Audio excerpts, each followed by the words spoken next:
but this story is in the Heaven book. It's called The Atheist at Burger King.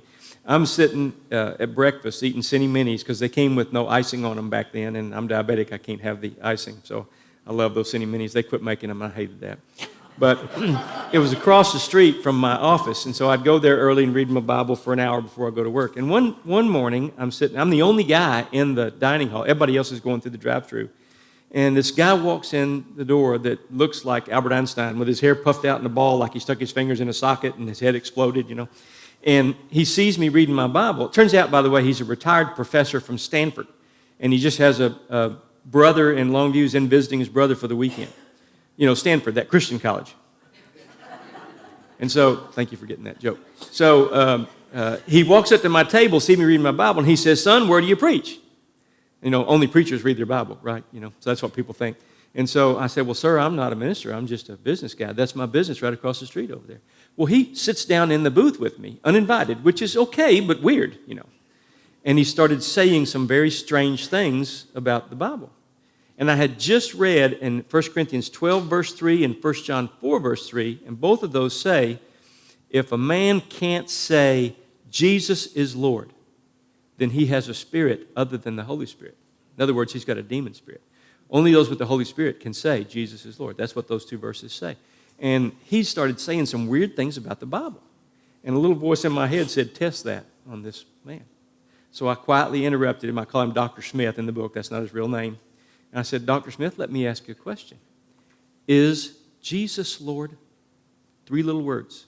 I didn't even say, is he your Lord? That would make it personal. I just said, generically, is Jesus Lord? This 75-year-old retired professor from Stanford got so angry at that question that he jumped up out of the booth and he starts pacing back and forth like a caged lion, gritted teeth, screaming at me.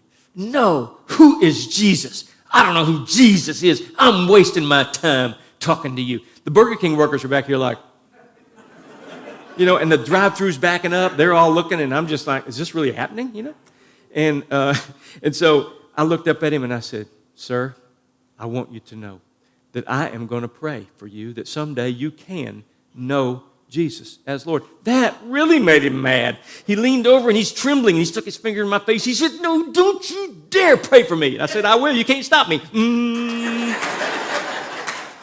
And he stomped out of Burger King, slammed the door. It's glass. I thought it was going to break. It shook. I mean, it was like, oh, my goodness. And ran to his car. In fact, he never got breakfast. I guess he lost his appetite, Ran to his car, and he backed up. And when he put it in gear, we're watching. He floors it, and he burns rubber. And it's only 50 yards to the highway. And it dawned on me, he is defenseless against my prayers. And he knows it. Or what's in him knows it. So that story made me think, I want to write a book on spiritual warfare someday. And I was inspired by Frank Peretti and Joe Beam.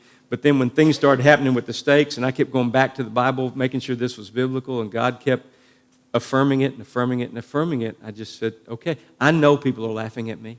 I know that happened. People laughed at Paul for teaching the resurrection too. I've decided I'm just going to be a fool for Christ. And you know what? I've never asked anybody. People have invited me. I've never asked for money. And, you can buy steaks if you want them, but you can make your own. It's free information. The YouTube's free. It's all about God. It's not about me.